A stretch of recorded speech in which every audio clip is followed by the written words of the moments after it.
Yan, welcome to my vlog. This is your Lisa Bellarmino. Ayan, sa time na yan guys, ako ay naglilinis na. Sareng. Ano yan?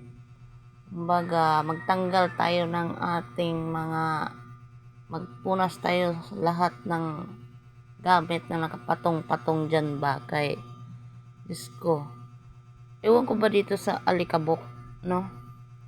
Kahit araw-arawin mo pa yan, punas yung mga gamit mo dyan.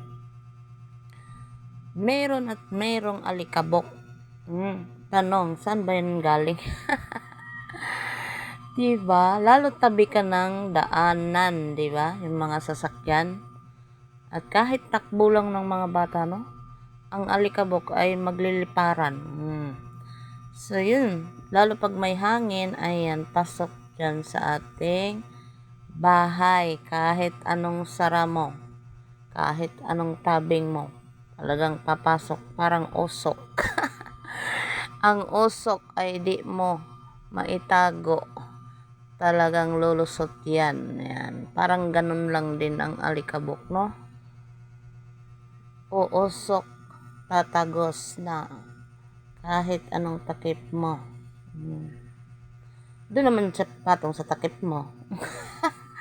So, mayroon pa rin. Pero mas maganda pag natakpan mo yung ganyan, yung mga speaker. Kaya lang, ay naku, wala naman akong magandang itakip dyan. Ano yung takip ko dyan? Lampin? Kaloka. Wala, maganda kasi yung pasadya ba?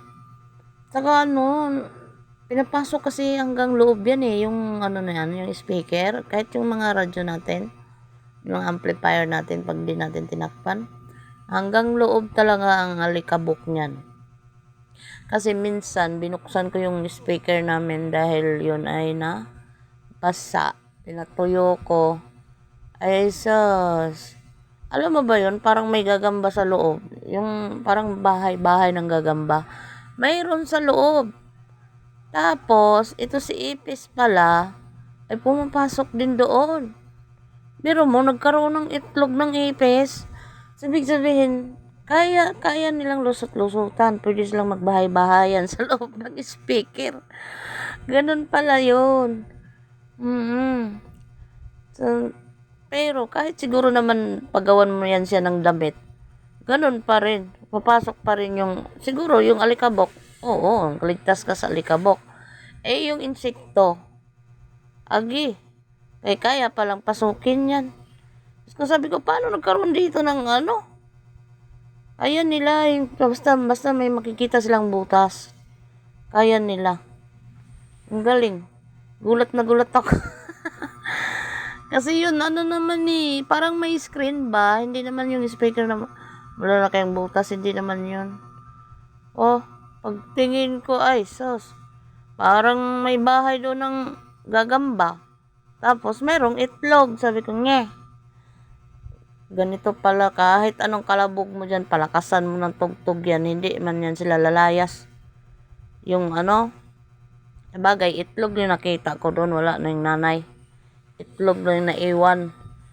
Ganun, sus ko. Sabi ko, kahit pala pag mayroon ka talagang pumapasok yung ano, lalo dati, na gusto nila yan yung noon, na mayroon akong mga, hilig kasi ko mag-imbak, no? Yung mga gamit ba na ano na hindi mo gagamitin ngayon pero may time na gagamitin mo siya, yung ganon. So, hindi ako mahilig magtapon basta mapakinabangan pa yung mga gamit. Kailangan ko siyang itago. Pangit pala pag ilagay mo sa box yan yung mga yung mga gamit na hindi mo ginagamit araw-araw, pang may okasyon lang. Pangit pala pag ilagay mo sa box. Kailangan mo sa storage yung hindi kayang pasukin kasi pag sa karton, nako, asahan mo talaga. Andoon sila nanirahan. Yun, lalo noon na, ewan ko, ang gulo-gulo ng bahay. Tapos, yun, gusto nila tumira, no? Lalo yung ipis na yan, lalo pag may mga tambak ka dyan, lagay mo sa mga lauting-lauting mo, sa lauting-lauting mo sa taas. Kasi nga, hindi mo naman itago mo kasi hindi mo naman ginagamit araw-araw pag may mga okasyon lang, yun lang ang ano mo. Agi, wag mo na i-karton. Kung may storage ka, storage mo na lang. Kasi mas maganda sa storage.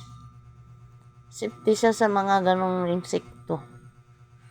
Saka kung magkalikabok man sa ibabaw lang, dali mo lang punasan, hindi pasok sa loob. Hindi katulad ng karton hindi, lumulusot yan pag hindi mo lagyan ng yung packing tape, lulusot pa rin yan. Pero kahit lagyan mo packing tape yan, kung gusto nang lalo yung bubuyat, bubutasin lang yan. Oo, lalo dati, daming dito. Pero ngayon guys, wala na, hindi na. Nawagtang na yung mga ganun. Diyos ko, dami namin pusa Ilang pusa dito? 4. Minsan 2 lang. Dayo yung 2. Kaya wala kang na ipes. Ay, nako. Dadalihin talaga nila yan. Ay, kaya ako. Isa-isa ko yung mga dyan. Yung mga papel-papel na pang sa school, mga libro, ganyan. So, isa-isa ko yung mga sulok dyan.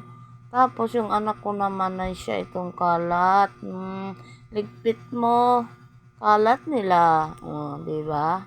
Sino nang relate dyan? Ganun ang buhay nanay, no? Ligpit ka ngayon, maya pagdating anak mo, kalat na. Sus ko, sakit sa ulo. Ilang oras lang bibilangin mo, medyo malinaw ang paningin mo. At malinaw, maganda pakiramdam mo, maganda paningin mo sa bahay mo, sa paligid mo, at malinis. Maliwalas ang paningin mo, walang mga patong-patong dahil nilinis mo na nga, niligpit mo. Ay, naku. Oras lang bibilangin, mayroon na naman ng patong-patong na yan. Ano ba?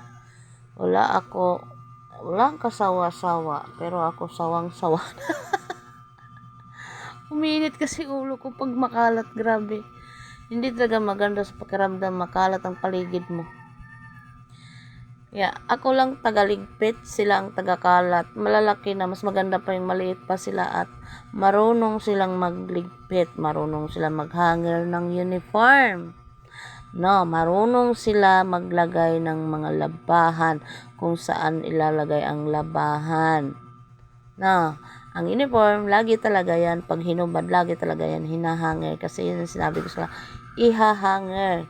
Para kung mabasa-basa man yan, matutuyo siya, hindi siya magkakaroon ng itim yung parang talumtom ba, sa Bisaya ba, ang tawag natin dyan. Hindi mo basta tatanggal yun pag naglaba ka. Diba? Ayan. Binaba ko na nga yung speaker at aking lilinisin. Pero sa labas lang yun ha. Hindi pwede buksan yan kabago-bago. Yun kasi noon binuksan ko kasi nabasa nga. Kaya ko binuksan yun. Pero yan, ang linisin ko lang dyan ay labas. Baka karatihin tayo pag ating binuksan. Nasisira. Dati, nagbukas din ako ng TV. Natuluan din yun ng ulan. So, hindi siya umandar. Sa pinahanginan ko siya, guys. Pinahanginan ko siya. Natuyo. Nako, ayun, umandar. Ganun lang pala. Hindi mo na kailangan paayos. Pag mayroon kang nabasa dyan, buksan mo lang. Tanggalin mo ang tornilyo, tapos pahanginan mo siya hanggang matuyo. Siguraduhin mo talaga tuyo bago mo siya isaksak, no? Kasi yun. Masunog yun pag basa pa, isaksak mo. Kailan tuyo talaga. Nagtuluan kasi pagsaksak wala man tao. Saka siya ng parang siyang may kidlat. Ayun. Diba? Ang ginawa ko, lasira na siguro yun. Pero ang ginawa ko, binuksan ko, pinahanginan ko ng electric fan, pinunasan ko din, para sure, pinahanginan ko pa. Diba? Tuwan-tuwa ako nung mandar kaya yun lang libangan ko. Yun lang libangan ko, wala cellphone. Tuwan-tuwa ako nung ayos yun. Kasi yan, nabasa na Akala ko nga di na maayos yun Kulang na lang, tatalon ako. Mahilig ako dati sa teleserye. Mahilig ako sa teleserye, no? Kaya hindi pwedeng wala akong TV na parang dati lang. Yung pag radyo, ang hilig mo ay handumanan. Yun. Alam mo yun, sinusubaybayan ko talaga pag yung mayroon akong nasubaybayan na teleserye, hindi pwedeng na hindi ko mapanood yun, no? Kailangan mabuo mo yun. Mabuo yung panood mo para perfect. Ang kaalaman mo. Diyos ko, ganun lang. Wala man ng cellphone dati, pindot-pindot man lang to, dipindot. Wala. Ngayon naman, may cellphone, hindi na nagti-TV. Yung TV, na mahinga na ng TV namin, nasira pa. Iba pala yung TV na yung, ano tawag dyan? Yung flat screen. Alam mo yung, nasira siya na nagkakaroon siya ng guhit. 3 guhit. Hindi naman siya ginamit. Nasisira din siya pala pag hindi mo ginamit. Kaya ayan, hindi pa rin, napandar ko isang beses, ngayon hindi na, lalo na nasira. Mas lalo na nasira yan. Sayang yung TV. Hindi kasi siya smart. Pag nag-video okay ka, hindi mo pwede i-connect doon sa TV. Sa yung pag nag-video okay, wala. Kailangan kasi smart TV. Diyos ko, sabi ko, pwede naman daw, may bibilin pang parang box na iwan. May ganun pala.